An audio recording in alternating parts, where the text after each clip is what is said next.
my fellow Americans, this is former President Barack Hussein Obama, and you're listening to the Mad Titan Podcast. Please be sure to support this young brother from Chicago, Jay Washington, because he's a funny bastard.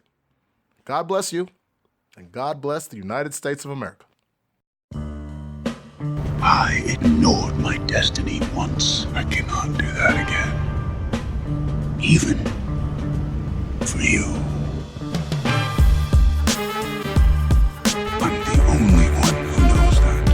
At least I'm the only one with the will to act on it.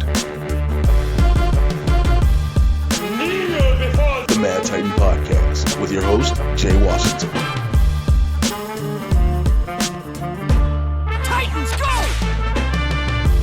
What's happening, everybody? I'm back. It is episode 26 of the Mad Titan Podcast with me, your resident supervillain, Mr. Jay Washington. What is going on, people? I know I've been gone. It's been a couple of weeks. Shouts out to everybody that the last one you heard was the Van Lathan episode. Thank you for all the love with that one.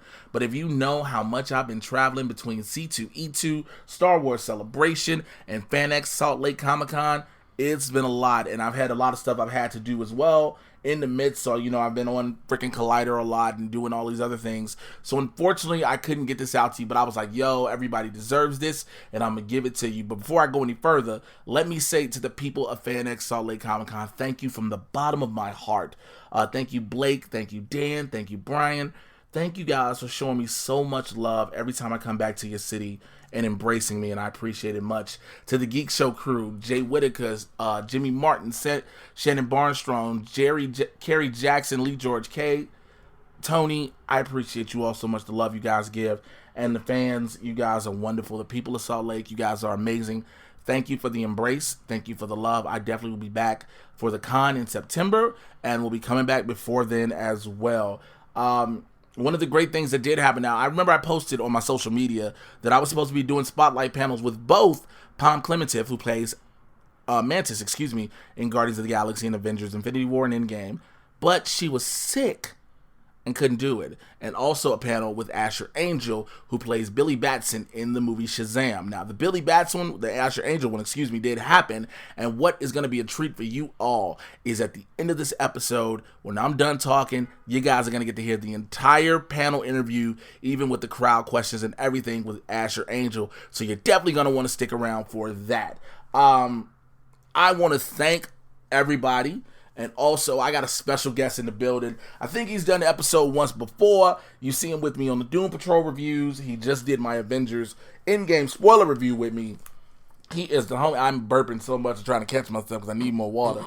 He is the homie Winston A. Marshall. What's happening, bro? You want me to introduce myself later and get you some water, nigga? Because you look like you were a little parched. You know what? We can fix that. All right, I'm good now. I got my water. With my quantum jumping magic, we got you some more water, nigga. And speaking of quantum, we are going to talk about Avengers Infinity War. Avengers Endgame. It's so hard to say Endgame, even though it's like I've watched Infinity War so much to recap. But we're going to talk about Avengers Endgame. So there's possibly going to be some spoilers in this. I'm just letting you know. We're not going to go full extreme to the max on spoilers, but there will be a few, so you guys will know about that, okay? So matter of fact, let's kick this off with Marvel news. Of course, Avengers Endgame is in theaters right now. How many times have you seen the film? So far, I've seen it once. I'm scheduled to see it again this weekend. On top of Game of Thrones and 7, it's a big battle scene on Sunday. So I'm very excited to be able to go in and recap it, because to me this was a perfect finale, and I just want to take everything in a second time. Man, I cried, I clapped. I fucking felt my childhood just coursing through my veins. It was wonderful. I just want to bring up how you just spent about 2 minutes talking about every fucking thing else. And I just said, hey, how you feel about the film? And you could just said, I loved it. It was a perfect film. And we could move the fuck on. But then you had to bring in Game of Thrones, other shit. Like, nigga. You asked me how many times I saw it. I mean, yeah, how many times you saw it. Yeah, that's what I'm saying. I said one, and I'm going to go watch it again. And that was all you needed to fucking say. You were so fucking disrespectful. I know. See, it's funny how whipped you were having Van Lathan on this motherfucker, because you're like, you're on TMZ. So you were nice to his ass, but you want to come in here and abuse a nigga. Hold on, I got into it with that nigga as soon as we got in the gate. Listen to the episode again at the beginning. We argued about what's the best trilogy. I know, but you weren't disrespectful. You were like, oh, wow. That's sometimes when I don't give a fuck. Oh, wow, nigga. Fuck out of here, man. I've seen it twice so far. I'm probably going to go see it again. Shouts out to AMC A-List. I can watch that bitch 3 times a week if I want. Yo, you should get AMC A-List needs to sponsor your ass, man. AMC A-List. For all your watching 3 movies a week needs. And watching the same fucking movie 3 times a week. In Dolby Digital, in IMAX, or just regular ass, po-ass AMC. In real D3D, nigga. But it was, you know what, it's a great film, man. I loved it. The deaths one of the deaths was expected. I don't want to say it too much because everybody like, oh, you said it already. One of the deaths was kind of expected because it was one of the ones people kept throwing around the name. Mm-hmm. The other deaths came completely out the blue. Mm-hmm. And it was just like, holy shit. But it is, like you said, it is the perfect send-off for 22 films in 11 years. I will say this, and I'll tell you this, and I don't know if you want to call it a spoiler or whatever, but Thor is the MVP of this movie. Yeah, I would definitely say that Thor is definitely the MVP. So many moments, both of character growth, but just absolute hilarity. I would give a close second to Hulk. Oh, yes. Hulk had some amazing moments, which is pretty great. Ant-Man, obviously, Paul Rudd got some jokes in there. But yeah, Thor for sure, MVP, man. You know, and it's always great. And we did have what we've been having normally with Tony Stark and Peter Parker, where you get an old movie reference. You get one with Tony Stark and Scott Lang. Which is pretty funny. In the way because when it comes back around, you're like, oh, it's all bullshit. First of all, the language in this movie, too. Yeah, there was a lot. So, most Marvel movies, you might have a damn or shit or a but, not too much. But the way shit flew in this movie. But I think that's important. I think part of it is like there's something to be said when you're trying to do family friendly. But this is the apocalypse. Like, yes. I'm not going to ruin Infinity War for you. It's been a year. If you haven't seen it now, then I don't know what the fuck you're listening to this podcast. Thanos killed half of every living creature. So this is the apocalypse. Everybody is dealing with the apocalypse. So swear words are going to be there. People are going to be a little more frustrated, a little more raw. Like hell, there's even the fact that Tony says shit a lot around a child, which is hilarious. But it's anything that would happen with a kid. As a father, I know about it. Your kid will repeat you. I was trying not to bring up the fact that it was his kid, but all right. Oh, sorry. Like I'm trying to minimize the spoilers, nigga. Oops. That was one. You got a fucking kid, okay? I just said that. That's the last one I'll say. There you go. But it's because I think I said that and it slipped out because we just been done the review, so. If it makes you feel any better, you find that on the first 20 minutes, so we didn't really ruin anything. Yeah, I really didn't ruin anything for you at all. It's an early thing you find out, so. But yeah, I think this is great. I think the way the movie finished, it was perfectly. I think it's completed this story. Yeah. This was the Infinity Saga. From Iron Man to Avengers Endgame, every single movie was a part of the saga. And it completely closed the chapter on that book. It made sure it was like, there's no reason, there's no going back. You might reference something, but now the next set of movies will all be their own new entity leading to their own thing. Which, you know what's very interesting about this, especially having the hindsight of having seen this movie? I look back at the conversation you had with Van about the best trilogies, and he was arguing Captain America, right? Yeah, I was arguing Captain America. No. I argued Captain America. He was arguing the Dark Knight trilogy. Was he? Yeah. Okay, well, this is where I would disagree with you, and this is the only reason why. I do think that the 3 movies are certainly stronger movies than the Dark Knight ones, but that trilogy didn't actually end anything, because technically it was tossed up in the air for then Endgame and Infinity War. Endgame and Infinity War. So this is actually the end of a lot of characters' sagas, including Captain America's. They actually put a bow on everything here. So the one thing that you would say about a trilogy is supposed to wrap everything up. So at least the Dark Knight wrapped up. Yes, it did. It wrapped up where he moved to fucking France with Catwoman. Okay. It actually wrapped up that saga. Whereas, yeah, I get what you're saying. You know what I mean? So I don't know. You have a good point with that. I mean, I respect that. It's a good point with that, but that is not what we're here for, to argue what is the best trilogy, because then I'd have to murder people. well, you did say some more Marvel news just going along with Endgame. So far, Endgame has actually snapped away the Force Awakens record for biggest Thursday preview with $60 million. The previous record hold at $57 million. $60 million in a day, y'all. Jesus. And I was in a theater with people who were seeing the movie back to back. Like, literally, they were there for one screening, and then they were already set to go to another screening immediately afterwards. This movie is probably going to break the all-time box office record over between. They say this movie is expected to gross between $315 and $330 million opening weekend alone. If it does, it is for sure going to be the highest-grossing movie opening weekend ever. But just hearing those numbers, dude, that is a surreal amount of money for a movie to make at the box office. But again, when you have a movie that's been built up so much and everything about it has led up to this one moment, it's not that much shocking. You know what I'm really thinking about with this? I'm pretty sure that Robert Downing at this point... Robert Downing? You mean Robert Downey Jr.? Yeah. You said Robert Downing. No, I know, but I guess you have to say the junior because of his father. But yeah. Okay. My point is, he and a bunch of other people, a bunch of these stars are getting points on the back end of this film.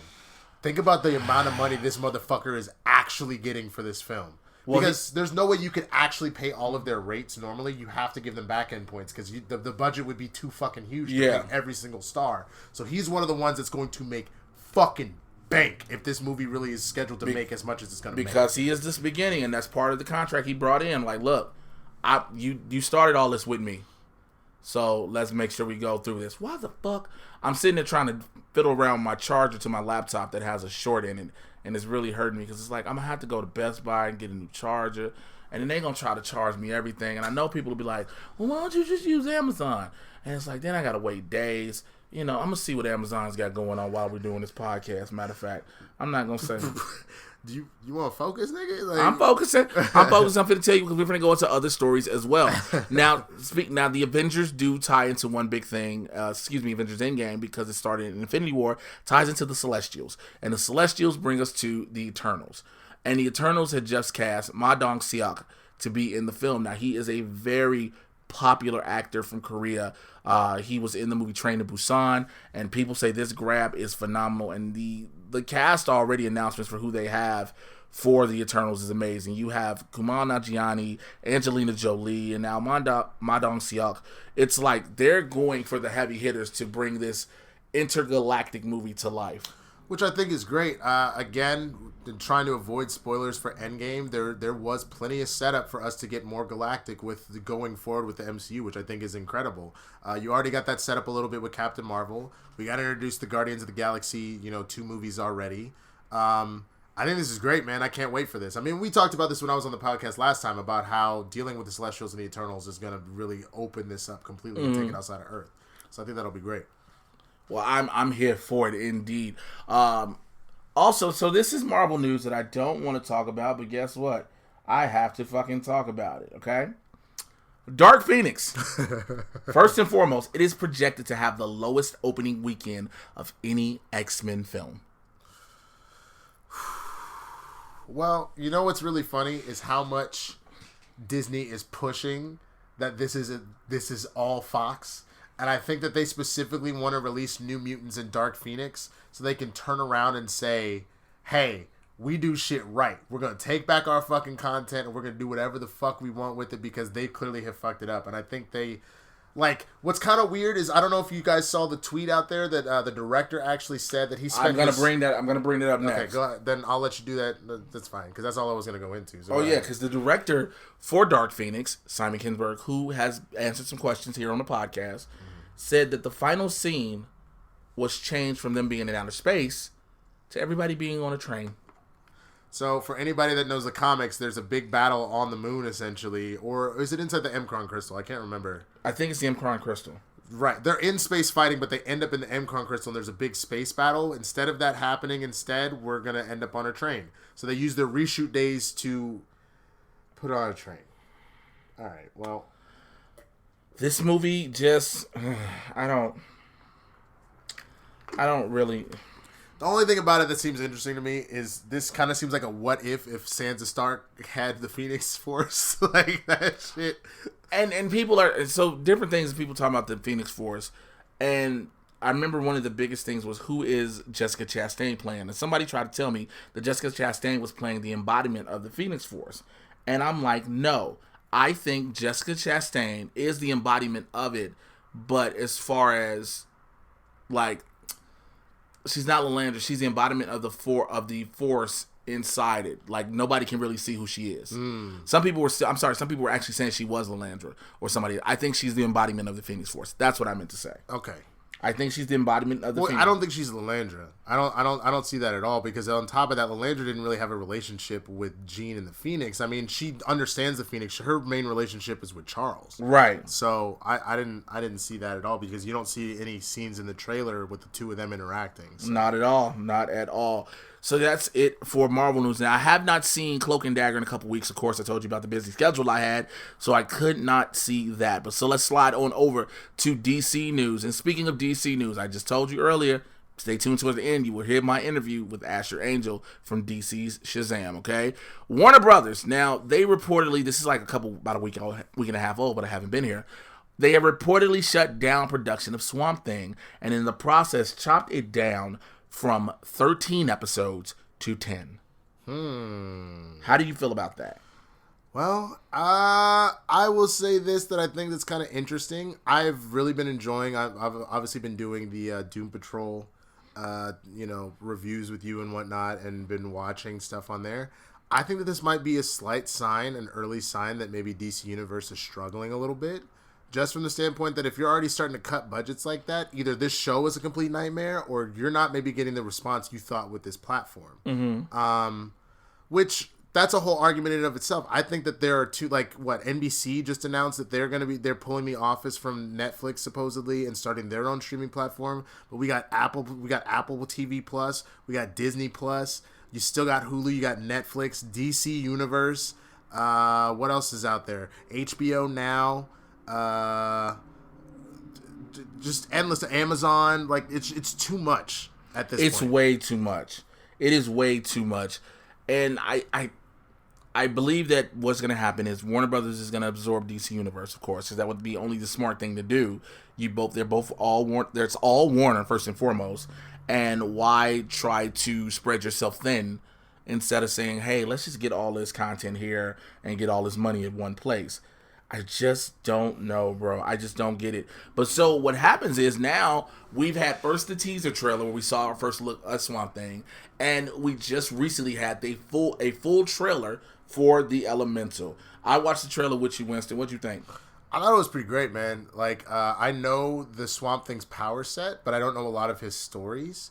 So I just was it was cool because it felt like a horror film. So I thought that was going to be a fun thing to have happen, and this be a horror TV show that we get to watch every week. And that's one of the things that James Wan said it's going to embrace, the fact that Swamp Thing is a horror. I remember the old Swamp Thing movies, so I was always a fan of there. I never really got deep into the Swamp Thing cartoons or comics, but I do remember the movies, and the movies always had me as a kid. So that's why I'm definitely looking forward to this. So any other thoughts on that? Not really, man. I mean, I just need to, see more of it, and that's it. I'll be more than willing to watch it when it comes out. They piqued my curiosity, so let's see it come out, man. We definitely will look forward to that. Let's go into some of the shows now. Legends of Tomorrow. I saw the previous one with the Bollywood number they did, which was fucking amazing. That was a great episode. I want to say this: Tala Ashay, who plays Zari, has a beautiful voice. I was like, yo, can you just leave a voicemail to me just singing? Just singing? I didn't think your voice was going to be that amazing. I love that everybody on the ship got it in, man, because you had the Love God. He's out here getting everybody all riled up. First of all, shouts out to Charlie and Zari, because Zari's fantasy was getting it on with both Nate and the Love God. Zari's a freak. She's nasty. Oh, and then Nora finally getting it in with Ray? Woo. Well, you know what? Here's the thing about that. It is so easy to play a scene about you making love and having a sexual lust for somebody when you're actually married to them. Oh, are they married? They're married in real that's life. Cute. They're married in real life. That reminds me of Charlie and the Waitress in Always Sunny, bro. Except they always talking shit to each other. That is funny. But when we fast forward on the previous episode, John finally found out that Desmond is really Neron, and he's conflicted because he sees Desmond, who's his ex-lover, but he hates Neron because Neron trying to just tear a bunch of shit up. Also, you see in this recent episode that Ava and Sarah are trying to come to terms with things, and she wants to be sure and secure in Sarah accepting her for her and not wishing to be anybody else. Well, I haven't seen the episode. The last one I saw was a Bollywood one, but that has been a theme that's been kind of running with Sarah and Ava for a while, is how their relationship doesn't necessarily work. How, like, they are so polar opposites from each other. They're good for each other in a lot of ways because they're kind of yin and yang. There is a balance where they kind of teach each other. But I think we're on a crash course for this falling apart, to be honest with you. I don't think that. I think this is actually going to be that one relationship Sarah Lance has where she's happy and she's comfortable and she's secure. We've seen her have so many flings, so many old relationships. Hell, she had one with Constantine. You know, he was blowing up back out while making chants, and that made Constantine a hero at the moment. But I think I think that's going to work out as well. Let's go over to Arrow. Last week's episode was the story of the Canaries, which I was like, I guess. I get it. Whatever. I don't really give a fuck. It was cool to see Sarah show up again. Yes, it was cool. It was cool to see the two Black Canaries and White Canary. It was also cool because Sarah coming in as White Canary is able to help fix the cry for Dinah, which was dope. Yeah, because she got her throat slit, so she can't cry. What the fuck happened? I mean, it's true. It's definitely true, man. So it was cool to see that. You love Arrow up and down. I did. I think that Arrow was great. I've been kind of turned off by this season. I enjoyed. Excuse me. What we're gonna do? So we're gonna make Arrow great again. You were not gonna use Barack's voice to talk about fucking anything great again. I'll kill you, nigga. I will take you out back and drone strike your apartment. That's what I'll do. That's a bunch of bullshit. All right. Your Barack is trash. I know it is in comparison to yours. But this week's recent episode had a great thing going. The theme was Spartan, of course, which means it's going to be a story of Diggle. And we see that Oliver and John go to a military installation, and they talk to General Stewart. And then, Diggle's looking at him, and they're going back and forth. And when Diggle and Oliver are about to leave, he was like, I always got time for my son. And then Oliver's like, the fuck? He was like, yeah, he didn't tell you I'm his stepfather. So basically, Diggle's father was killed in combat, is what he was led to believe, and the general stepped in and became his stepfather. But actually found out his father was hella negligent, and got himself and two other soldiers killed. Ooh. And he saved, and General Stewart did not want his son knowing that his dad was a fucking idiot in combat. I mean, that's pretty bold. But I think this is going to lead up to something great because, again, General Stewart. No, that's what I thought. The minute you said Stewart, I thought it was this John Stewart because he was in the Air Force. So here's what. Or he's in the Marines. He was in the Marines. Right. So this is what I believe is going to happen. I believe Ernie Hudson's going to come back for a couple episodes. I believe he's going to be murdered because he's part of this big thing now where the Ninth Circle have stolen this experimental biological weapon, and I believe he's going to get killed. And John, in tribute to him, is going to change his last name to Stewart. Do you think they're going to do a spinoff for Green Lantern after this?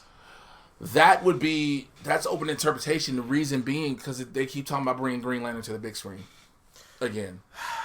So that's the hard part about that. Like, so the Flash got pulled to the big screen. They could do it. Yeah, but I kind of just wish they would have went with fucking Grant Gustin as the film Flash. I mean, I agree.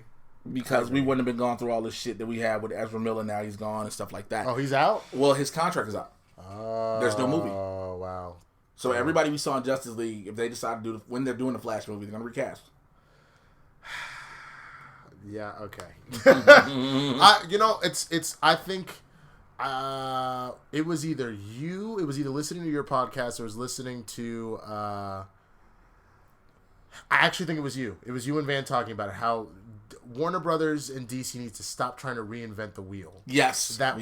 We have grown up with these characters. So stop trying to make them something that they're not. And stop trying to change stories and thinking, oh, this would be a unique way. Because what that does is you ostracize all of the fans who come up with these characters, who are your main base. Well, it's one of the most insulting things that I've heard in this past year, as far as just like people in the film industry, is Zack Snyder being like, Batman kills, fucking deal with it. Like, okay, he does in very specific instances within the comic books and whatnot. And what you again need to understand that this is technically your movie, but you don't have full reign rights over this character. And if you are, then don't call it a fucking Batman film. Go do another 300, bitch. Like, don't come in here and take my fucking character and do whatever the fuck you want with it. And that's been the problem. They've been trying to force things on characters that don't always naturally fit. There's a reason why the MCU has been successful and DC has not always been so. I felt like there should be gospel music Wow. plays at this moment, but I didn't have it queued up, and that is my fault. That is my fault. But I felt like it should happen. Everybody go ahead and open your books up to Infinity Gauntlet, Chapter 1, page 7. Turn to the book of the children of Thanos. And yeah, the Mad Titan said... And Mad Titan, go to the word of the Mad Titan himself. And Thanos said, everything needs a balance. I got to balance this bleed. I got to balance this planet. I balance it all on your head. Leave them dead with the blood. Let it run. Okay, this and that was what I was waiting for when I look at the levels and they pop up. But back to Arrow. Oh, shit. So Elena is helping Felicity build Archer. And basically after the events what happened in the episode with the Knife Circle stealing both Archer and a biological weapon, Felicity decides to shut Archer down. She realizes it's too dangerous in the wrong hands. But Elena copies the root code to Archer so they can rebuild it. Basically what we're seeing is Felicity is not responsible for Archer killing everybody. It's Elena. Elena's going to redo it. Unless they're trying to do something where because we have fast forwards. Unless they're flash forwards, unless they're trying to change the future. Mm-hmm. You know what I'm saying? Like, the past is the past. Like, but what the present, shall I say, is what's happening. And, like, yeah, we know Felicity's pregnant. Damn, why'd you burp on Felicity being pregnant? Like, you're trying to say she should have swallowed it. My God. That's so petty. That is so petty, Winston. I thought you were better than that, man. Thought you were so much better than that shit, bro. Oh, God. You know she's leaving the show, though, right? I know, and that's what I was bringing up. And that's why I think she'll die either in the future. She'll die for sure in the future. And she has to live. I think that's what they're going to do. She has to live long enough to give birth. She has to live through she has to live through everything. She's going to live through the season, but at the end of the flash forward, Felicity will be dead. So it's something, unless they decide to change the future again and rewrite it where all of a sudden now she's been dead for years. So we'll see what happens on that note. Emiko found out that Dante actually killed her mama after her brother told her, because Oliver look, I'm tired of fighting fucking family. Look, this nigga killed your mama. You need to get your shit together.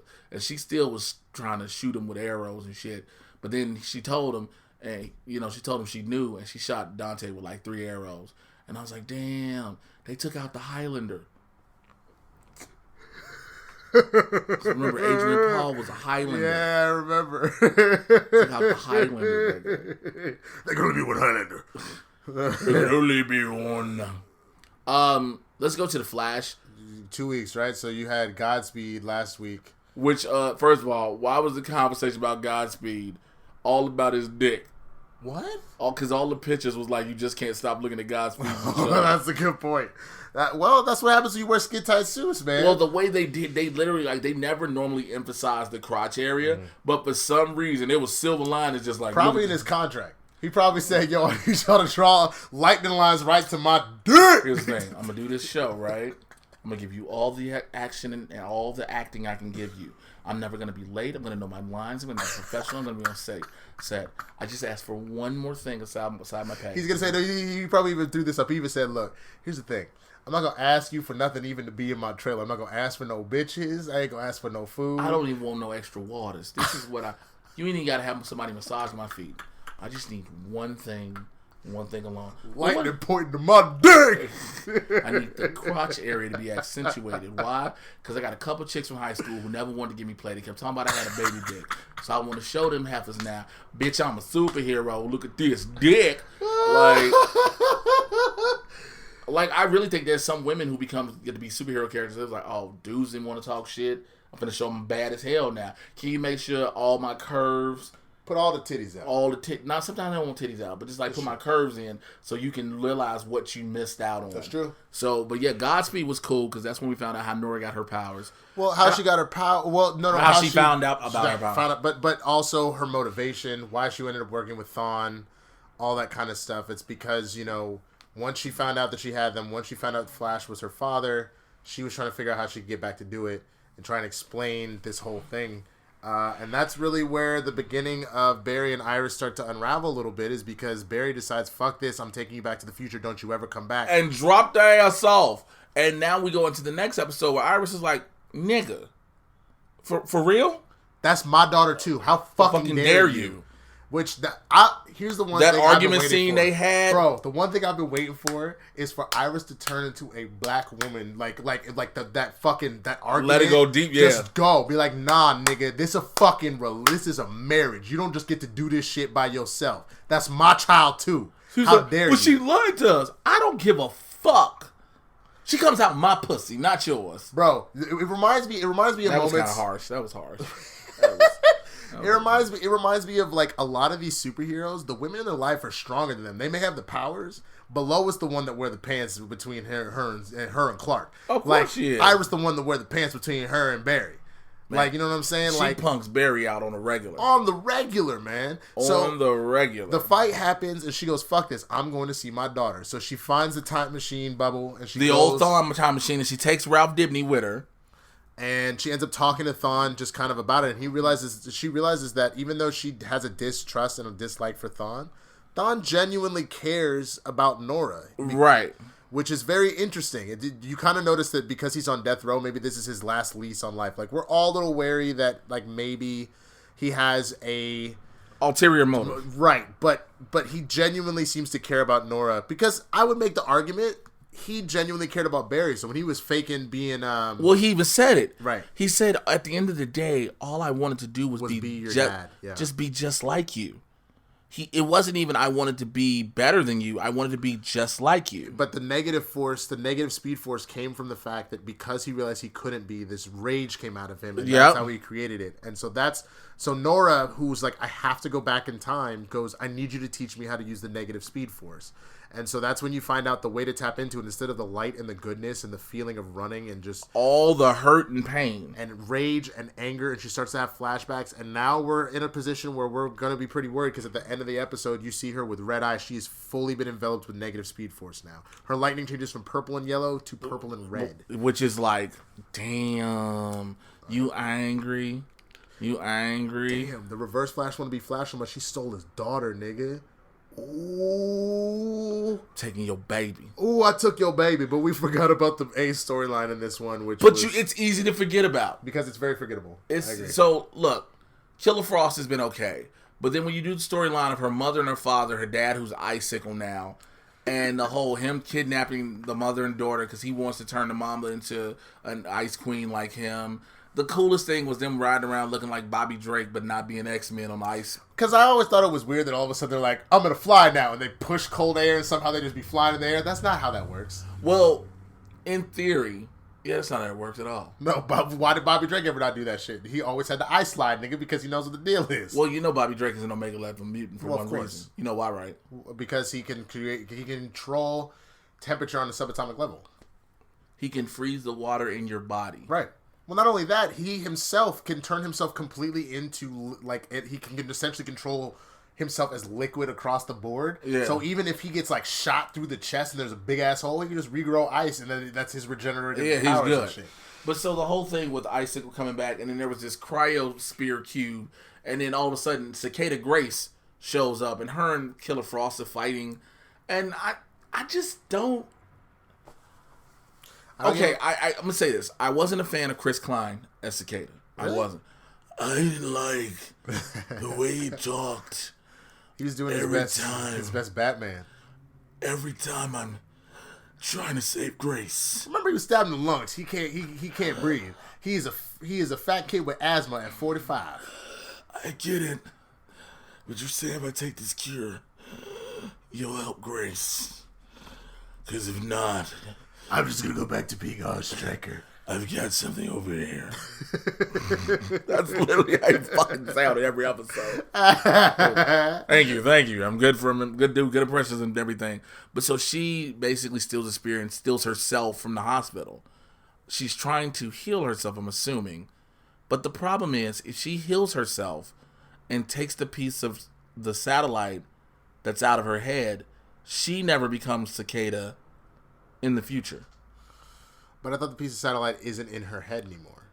There's a wound, but she doesn't have the piece in her head anymore. It's the residual. It's the dark matter residue or something like that. So yeah. But we'll see what happens with that story. Again, I think this was like a filler episode, but at the same time, we get to see the Norathon Iris Barry relationship. If I'm being real with you, I have loved the Arrowverse like throughout. Mm-hmm. I've really felt that this year in particular, all the shows have taken a harsh downswing. I don't know if they've run out of things to do or if they keep running around the same storylines. So I have a theory to that, and I was going to bring that up earlier. I think we're now just running on autopilot to get to Crisis next year. I hate that because I will say the crossover event this year, what was it? Elseworlds. Elseworlds I actually really enjoyed. Like, it wasn't bad. I genuinely enjoyed it. I did enjoy the Crisis on Earth X better last year. I enjoyed that one much but better. I did really enjoy the crossover event. The only show that, and I know you don't really watch it, that I think has been like pretty consistent this year is Supergirl. I've heard that, and I guess it only picked up being consistent. But this season, but what I will give credit to that for is I feel like they actually had they had a direction. They had a specific narrative they wanted to discuss. You add a key player like John Cryer as Lex Luthor, which has been amazing. They actually have something to talk about. I don't give a fuck about anything that's being talked about in Arrow or in Flash, so I'm just bored because it's the same shit over and over again. Okay, another speedster villain. That's why Godspeed should not be a throwaway. Godspeed is able to take away your goddamn powers, nigga. That was the one thing I didn't like. But I didn't like that because of that. But also, I didn't like the fact how they utilized him. Right. Because one of the problems I've had with The Flash is they've used all their speedsters so quick. Right. Like, the whole story of The Flash is not predicated on all his speedsters. Right. He has an incredible rogues gallery of villains. So once we got the Reverse Flash, I was like, all right, we're going to come out the gate with that. I'm pretty cool. I'm okay with that. Then we brought in Zoom. I was like, all right. Where we go? And then we brought in Savitar. I was like, that should be the very last season one. Your greatest enemy is yourself. What, not season 3? But I think that's the problem, is that where do you go from here? So first you're being betrayed by a father figure. Then you're being betrayed by a sort of version of yourself, because Zoom is is the Flash in a different Earth, right? No, Zoom is Hunter Zolomon. I thought in the series they had Zoom was Zoom in the series was Hunter Zolomon from another Earth who pretended to be Jay Garrick. That's why I got confused. He was pretending to be Jay Garrick. That's what it was. Yes. So yeah, I just feel like they have run out of original ideas right now, and you've lost a lot of fun characters. Like Cisco's gone for a while, though. I think he's like shooting a movie right now. Which is that's why they had him. He's gone. But like Kid Flash is gone. Like he's one of the best characters. You know, well, because he couldn't get along with Grant Gustin. Is that what happened? I didn't know that. That's some behind the scenes stuff you guys only will find out here on the Mad Side Podcast. Oh my god. Yeah, he didn't get along with Grant Gustin. Wow. On which end? He didn't get along, or Grant Gustin didn't like him? Grant was just an asshole. It's just an asshole. Not even was. It's just an asshole. So that really, messed up a lot of different things. Yeah, so The Thinker was one of the best seasons. The way they did DeVoe. I agree. I thought that was good. The DeVoe storyline was cool. This whole excess leading to Cicada could have been great on his own. Yeah.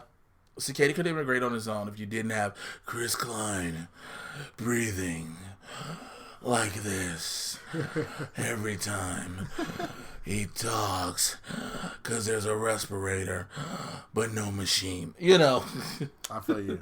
So that's how I felt about that. So again, that is pretty much all of the Arrowverse.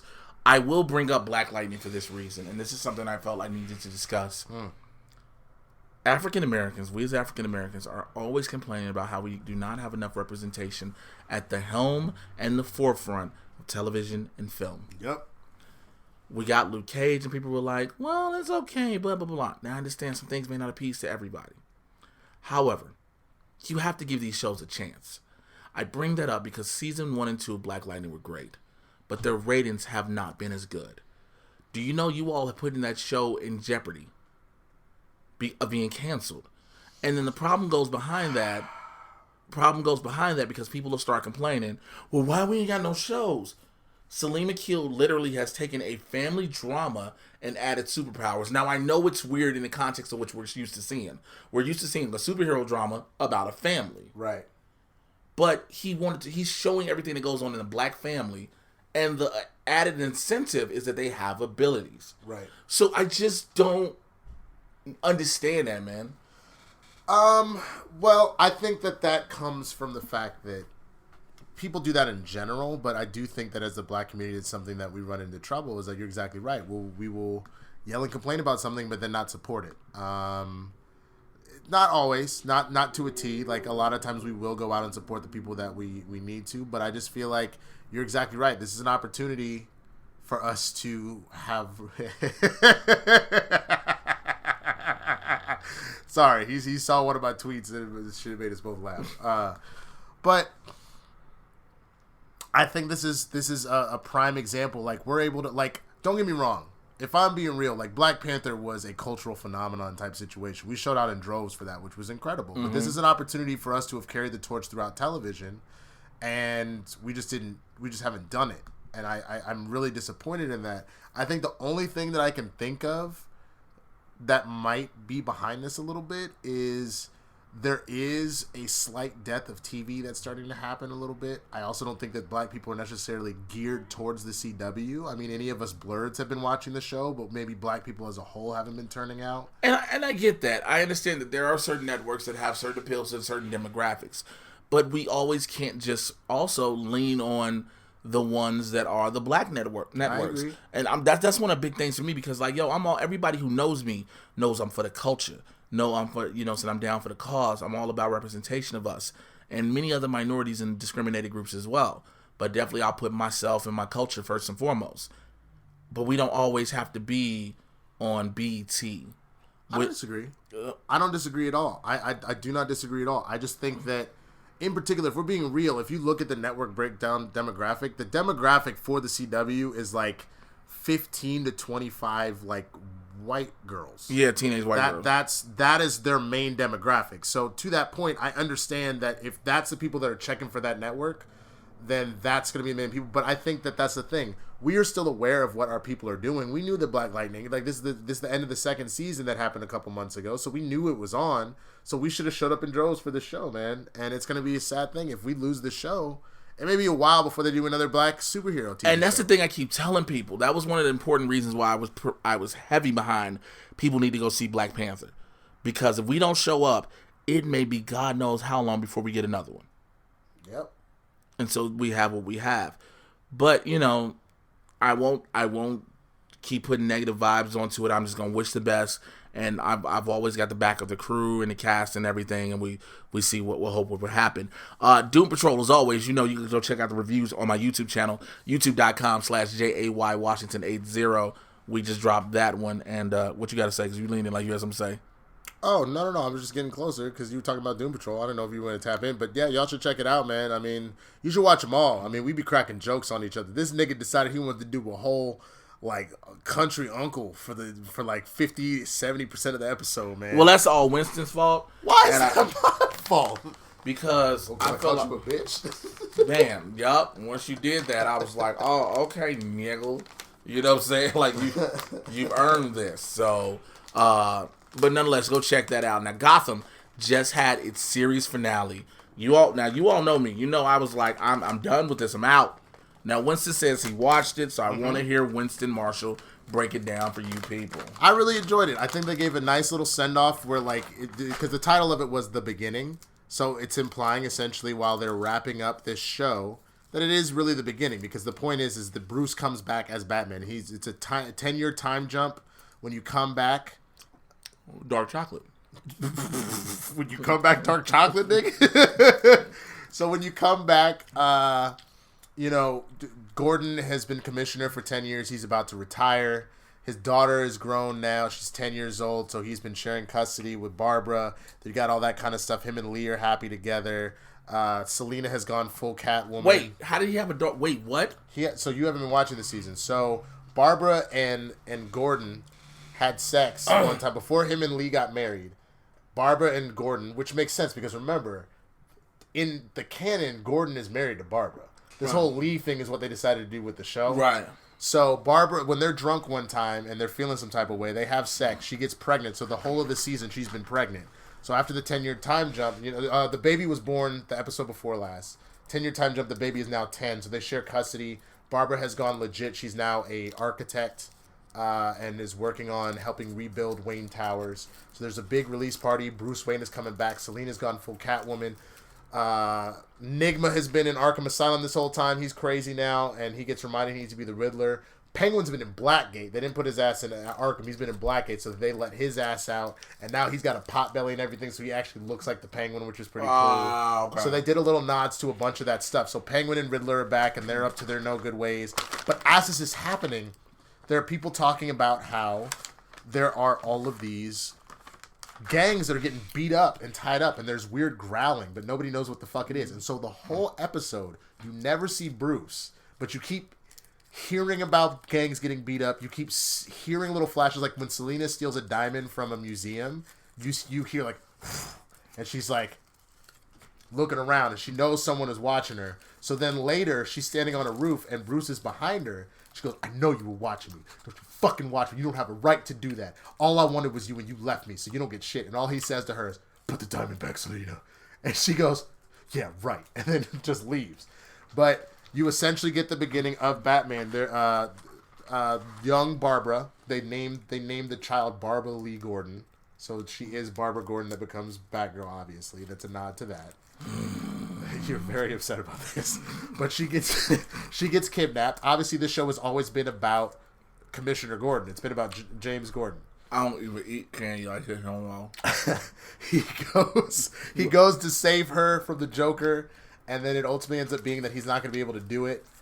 All of a sudden, here comes Batman, hits Joker twice with a batarang. Joker starts laughing hysterically.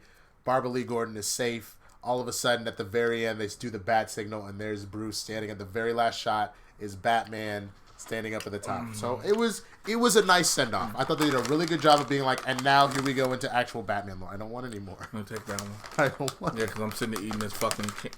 These are dark chocolate Reese's peanut butter cups. I don't like Reese's. What the fuck is wrong with you, I sir? ate it because you gave it to me, and I'm Southern. I can't not accept a gift, especially food. I don't want it. Please accept this gift. Fuck you. No, fuck you. Your Southern hospitality. God damn it. Your Southern hospitality requires him to take it. I fucking hate you. So yes, I think that is pretty much all we've got. So I'm gonna go. I fucking hate you so much. Enjoy the goddamn reason. I got these from Offset. They were in craft services. I was like, ain't nobody gonna eat these. Well, I've been having the chocolate. Ah! It's so chocolatey and peanut buttery.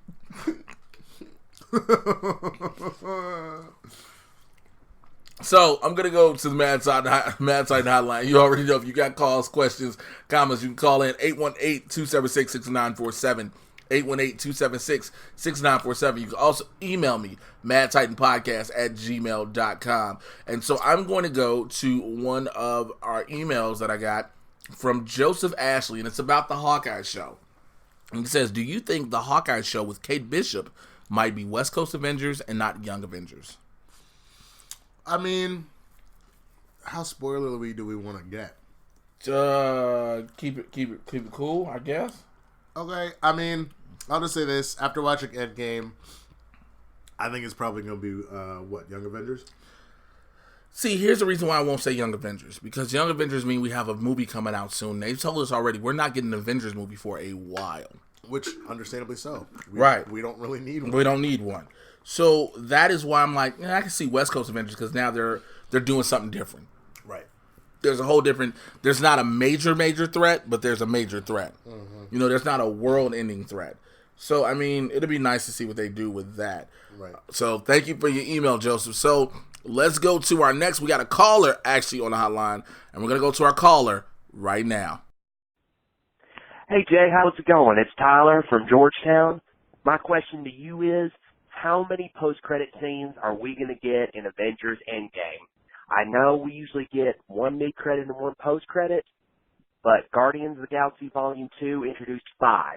My question to you is, what are we going to get, and would it be overkill for them to have 4 to 5, just like Guardians Volume 2 did? And are we going to get an X-Men tease? I know the whole Fox deal, everything going on there, but will we get an X-Men or a Fantastic Four tease? All right. Thanks, Jay. Love the podcast. All right, thank you, Tyler, for your call. So do we think we're going to get post-credit scenes in Avengers Endgame? If so, will we get an absurd amount like we got in Guardians of the Galaxy Volume 2? I think Guardians of the Galaxy's their end credits all work because it set up more doors going forward to Guardians 3 and whatnot. Right. But we'll tell you something. Now, here's a spoiler. I just want to spoil it to help you out. There aren't any. Right. And you know why there aren't any? There does not need to be any. You have to remember, every post-credit scene we've seen in the past 11 years has been built up to this one film. Right. This story is done. Right. So I don't think we need to have that any further. No, I agree. And the only thing that I would say, if you want to stick around for, there is a fun sound Easter egg at the very end of the credits, but there is no actual post-credit scene to tease anything, and I think that that's fine. I think that we're going to get Far From Home, but like this is a time for us to take it all in, take a deep breath, walk away from this, and then we'll come back in a little while. Speaking of Far From Home, thank you again, Tyler, for your question. When do you think Far From Home takes place? That is a good question. I think I know. You think it's pre-snapping, don't you? I think it's right before Avengers Infinity War. Here's why. Okay. I can't tell you the full reason because it's too spoilery. I'll tell you off air. Okay. But I think the last scene, I think it happens right after Homecoming. Okay. He goes on all the trip around the world. Right. Sees Fury. When he comes back, he's going on another trip, and he gets off the school bus. The bus driver, Stan Lee. Yeah. And because that's the bus he's on that he gets off of in Avengers Infinity War. So you think that we're going to see that bus at the end of Far From Home? Mm-hmm. I mean, I'm not opposed to that theory. I think that would make sense, honestly. I mean, I believe that, granted, everybody was like, oh, they said it's an epilogue or whatnot, but Kevin Feige, an epilogue or whatnot, but Kevin Feige said Spider-Man Far From Home is the end of Phase 3. So they're doing kind of like an Ant-Man scenario where it was the actual end of the phase was after the big climactic movie. Yes. Okay. And that's what I'm saying. Like, the climactic movie is the end of all. It's the end. It's the culmination of everything. But I think that's what it is. Well, it's very interesting, man. I think it was a bad move to do this unless there's something so epilogue-y that like kind of sets something up. I think it's a little weird. This was such a cathartic movie, to be honest with you. It's very weird that I'm not ready for a Spider-Man Far From Home. I don't know if I mean, that's why I tell everybody, they did the brevity of give you the brevity of comedy because of how heavy the movie was. Right. And so I think it's what it is. Just like I thought it was a little weird to do Ant-Man and the Wasp after Infinity War. It was a little off-putting for me. I get why they did it because it was like a setup. But this is just... You'll see when you see Endgame. Well, also, you got to remember, this isn't a Marvel Studios movie we're talking about. This is Sony. Well, yeah. Spider-Man Far From Home is Sony in conjunction and association with Marvel Studios, all right? Right. So, thank you for your calls again. If you want to call in, 818-276-6947, 818-276-6947. And if you are out of the United States and other countries and you're like, well, Jay, I want to leave a message, but I'm out of the country, what can I do? Record it on your phone or with a great microphone and email the file to me to madtitanpodcast@gmail.com. Just email the file, madtitanpodcast@gmail.com. Well, we've hit that point, y'all. I want y'all to sit back and enjoy. This is my interview with Asher Angel live in FanX Salt Lake Comic Convention in Salt Lake City, Utah. Enjoy.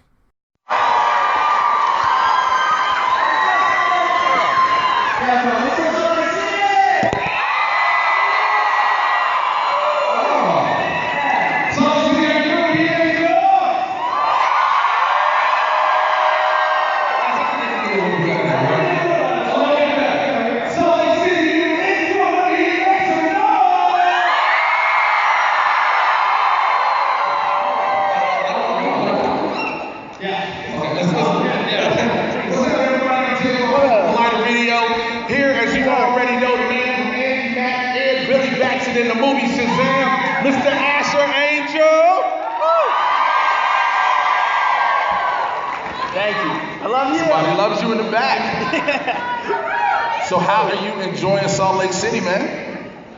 I love it. I mean, this is my home. This is my second home. We shot the show up here, so I've been up here for 3 years, so I'm very familiar with it. Oh, so you're just back home. You just like I'm kicking it for the weekend. I missed home. It's been a while, it feels like. He missed home, ladies I and missed you gentlemen. guys. He missed everybody.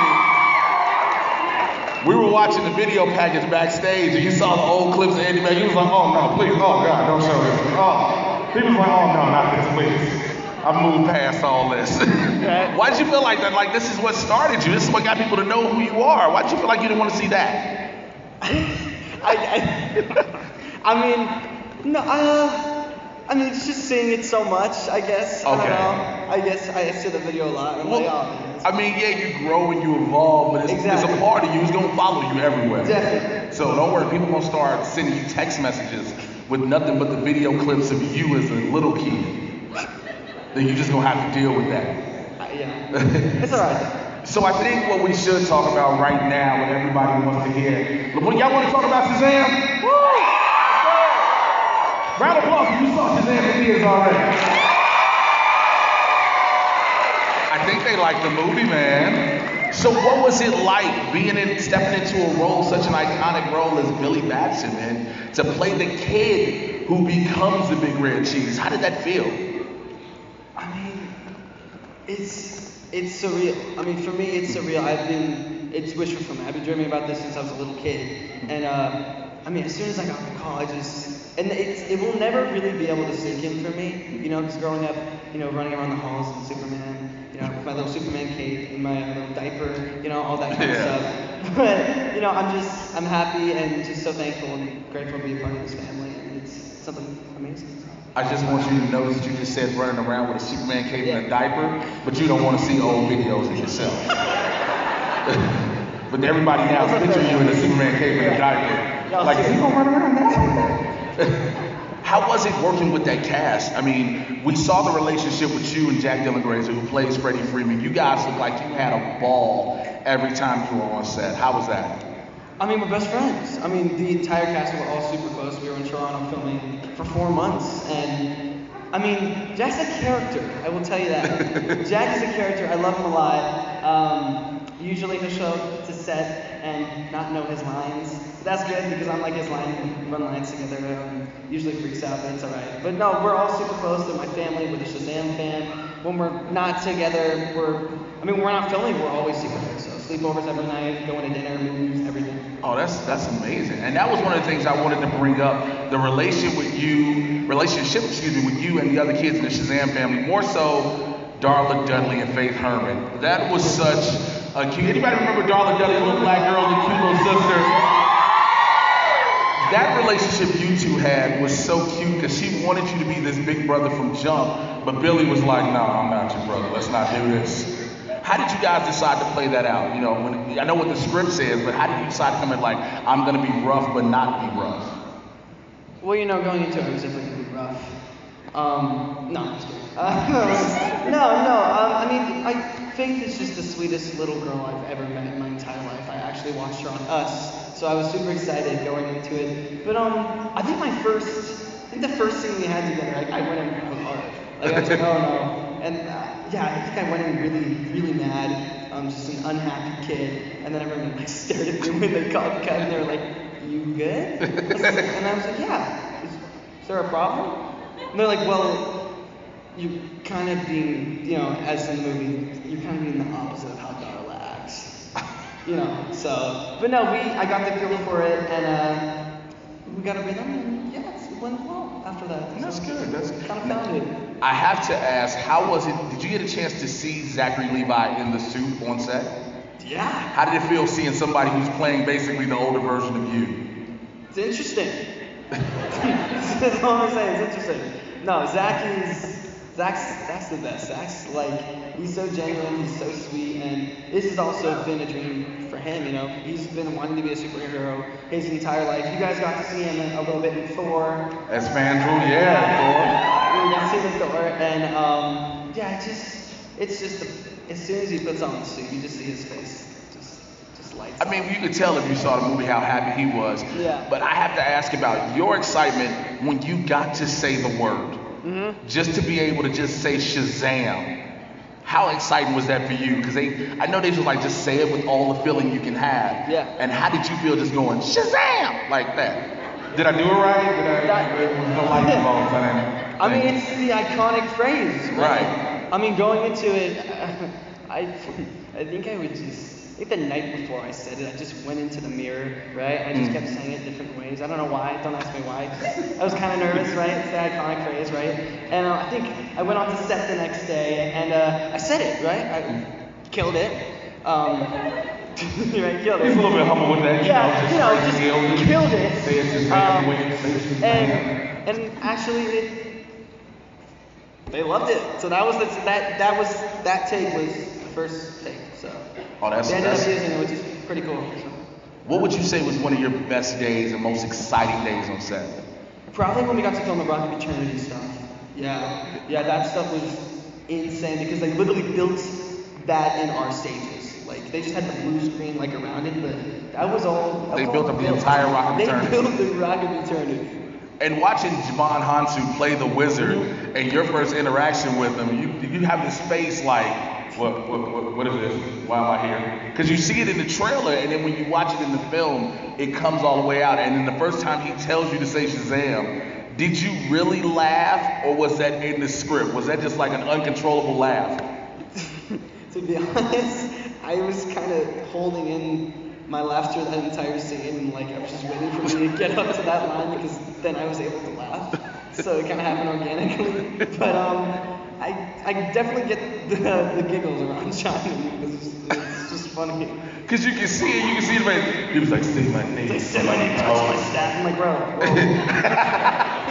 Yo. Bro, what type of powers are you giving me? Like, these ain't the powers I want. I don't know what you saying. None of that, no. I know you had, like, that was one of your favorite scenes. Was there a scene where you were just like, this is so surreal?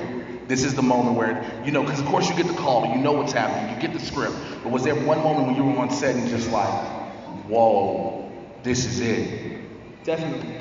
There's so many. I don't know. Probably the one where I jump off the rooftop. That was. Yeah. You guys like that one?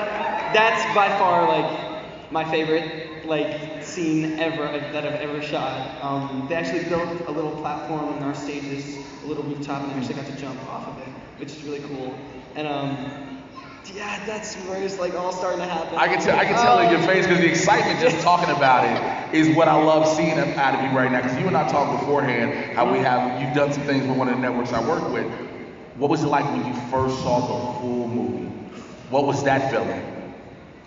It was hard to watch. It was really hard to watch because like immediately I was like watching myself. Oh yeah, absolutely. I was like, oh, how did I do that? I was critiquing myself.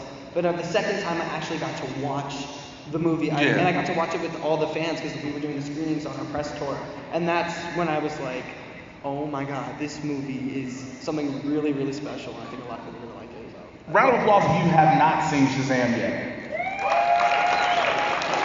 Okay, it's only a small amount. You guys can catch up. You will laugh a lot through Shazam, more than you expected to, because I know I was sitting in an IMAX screening, and I was like, why am I giggling so much and everything? And I was with one of my boys who's another grown man, and he's like, yo, you giggling like you ate. And I was like, stop talking to me right now.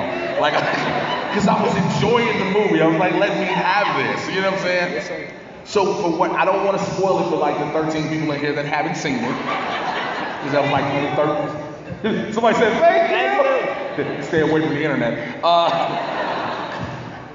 Are you looking forward to what's going to happen in the future?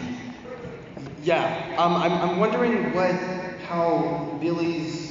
I'm excited to see how the character development is. Yeah. Because he got his family and he's a superhero. So then what?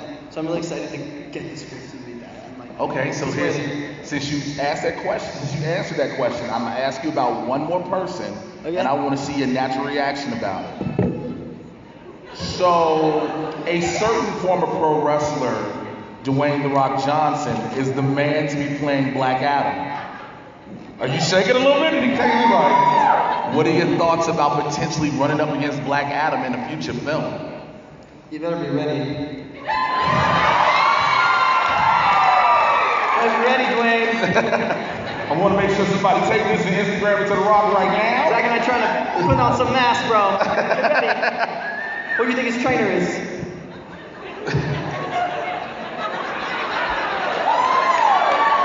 You know, at that point, I had nothing right there. You know, like Zach believe I was in the gym, but Ashley was like, oh, give me 10 more reps.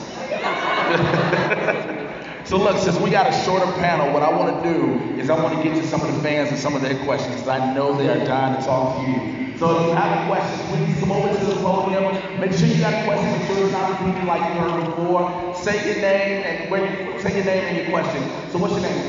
My name is Tamia, and How are you?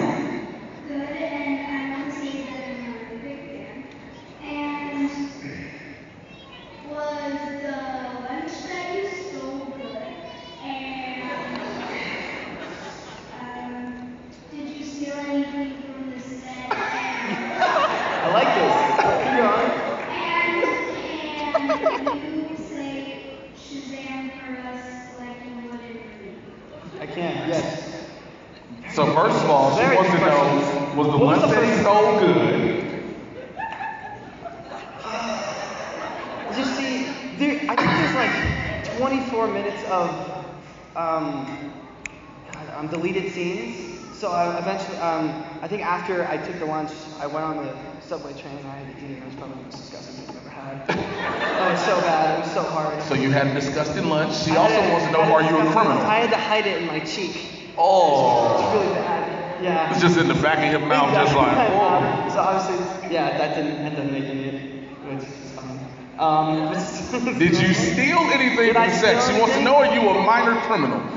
I tried to steal the suit. I tried. I attempted. Didn't even get close, obviously.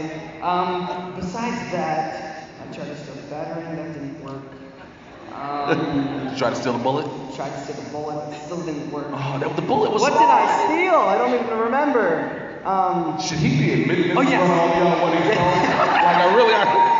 Like, I think the only thing I took is my And there was one more thing she wanted you to say, and see if you can do it the same way you did it on camera.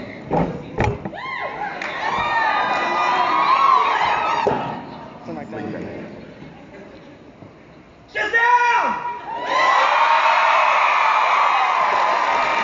Oh, that had to feel good.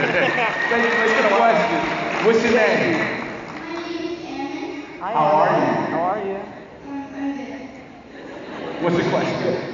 I was wondering if you could have one of Shazam's superpowers, which would it be, and how would you use it to your advantage? Oh. I see you.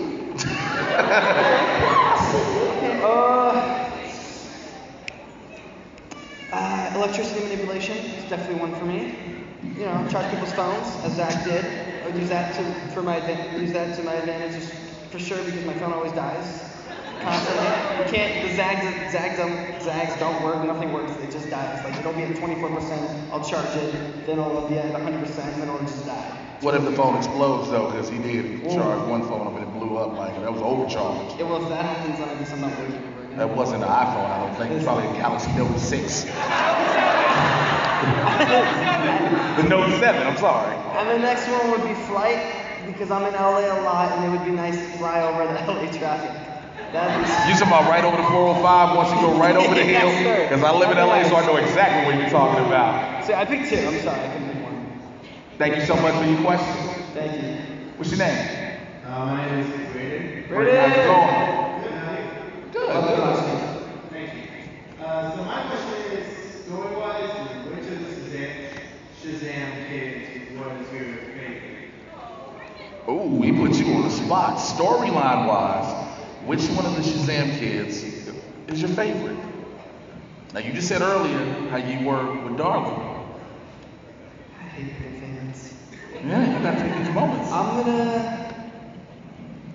It'd probably have to be Freddy.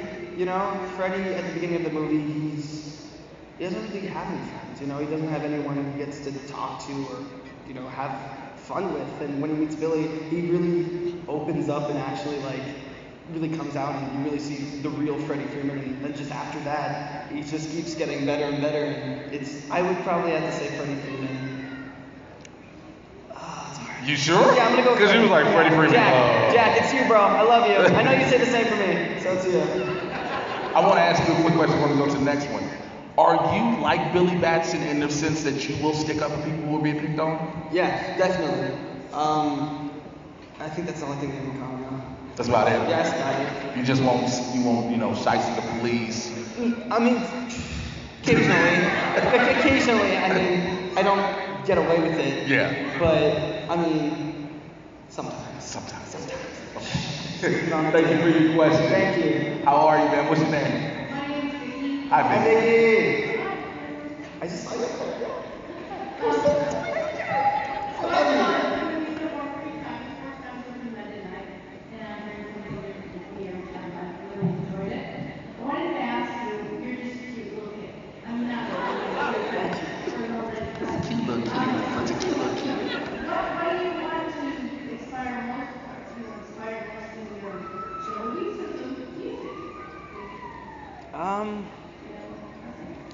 I would say,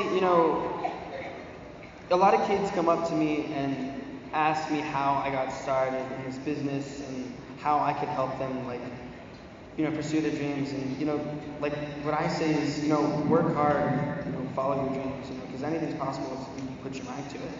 And I think with my music, especially when I'm making these songs, I'm just putting in things that have happened in my life, and it brings me such joy to get up on stage and be able to perform it for everyone, and just to get to see their faces and their smiles, and it's just incredible. And then especially coming up to me after the show saying, "Wow, I want to do that. How do I do that?" And I just say, work hard, pursue your dreams, and it's possible. Aww. Are you gonna sing a song Shazam too? You know what I'm saying? Does Billy sing Shazam too? Oh yeah, I got a song for Shazam too. You guys want to hear it? Sing like you get everybody's hopes up. Very soon, I'm sorry. We wanted you to sing it so it can become a ringtone. It's coming, I promise. Okay. What's your name?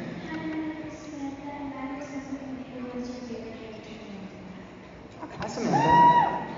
Favorite character in Andy Mac is Bowie. I love Bowie. He's got the hair. Well, first of all, it's because it's Trent. Obviously, he doesn't love Trent Garrett. Anyone who Trent Garrett is in here?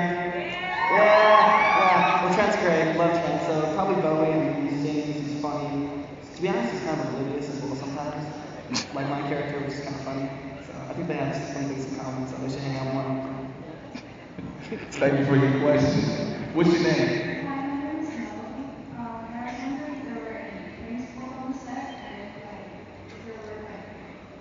Just one person, and that person is Jack Dylan Grazer.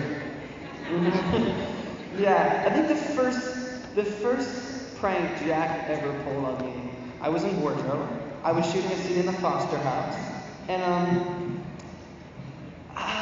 he tends to be super excited when I'm around him, and there happened to be baby powder by the wardrobe department, and he takes it and he's like, "Asher, look."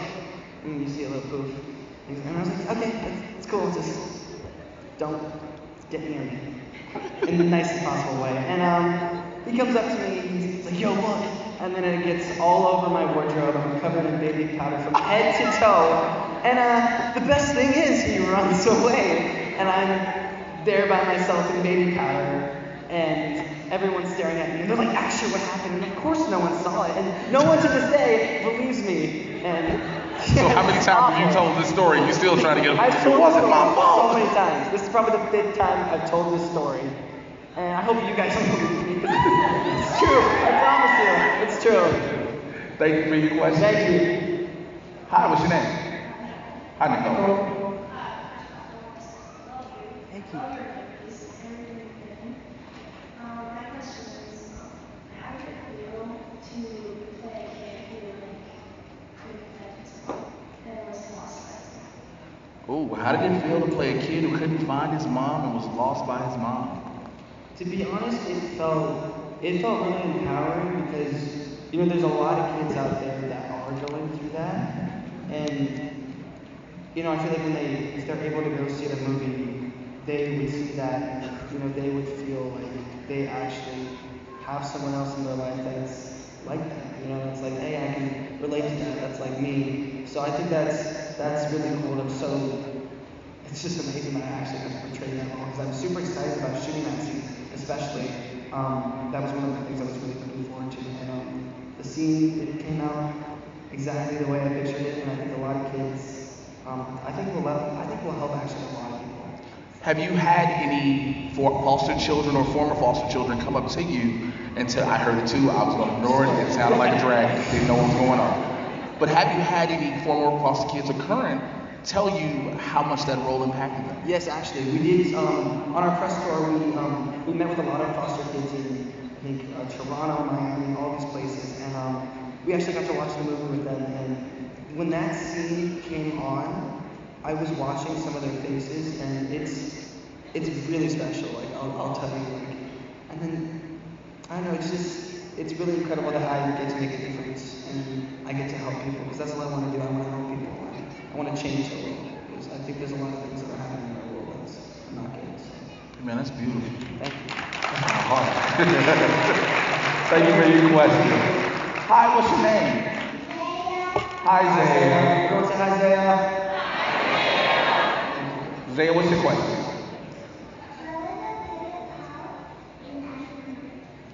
What was your favorite part in Andy Mack? And she said it's so cute.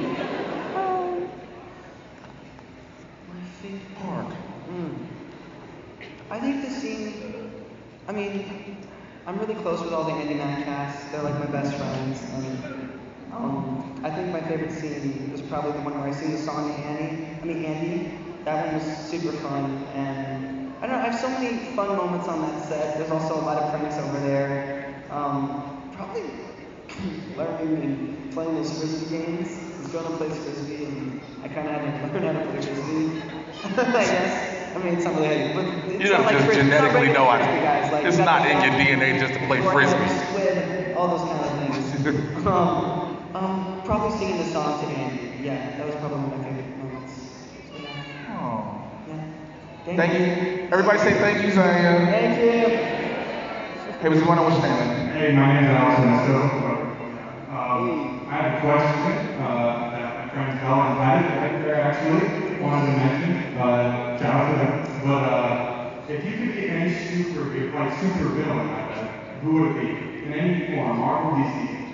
Oh, so he just really put you on the spot. Like, you already somebody who becomes a member of the Justice League later on down the line. Yeah. But if you could be a super villain, shouts out to the shirt here, certified super villain. Which supervillain would you be, Marvel or DC?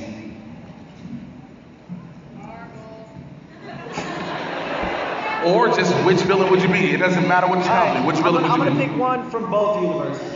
Okay. Alright, so. Captain Marvel. I don't think Captain Marvel's a villain. Like, what movie did you see? Alright, Marvel would have to be,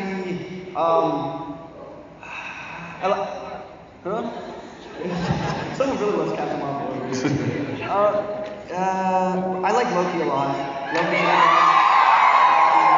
I think you got a big fan section for that one over there. Yeah, and DC would be probably the Joker. Yeah.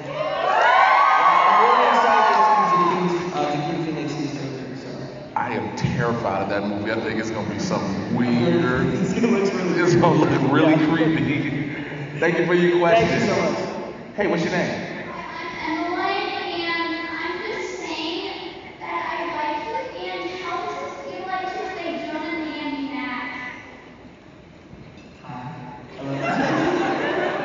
It feels amazing. Jonah's a really fun character. Jonah was actually my first series regular role that I got to play for 3 years, and he's just super oblivious, but he's just like a really thoughtful and like sensitive guy.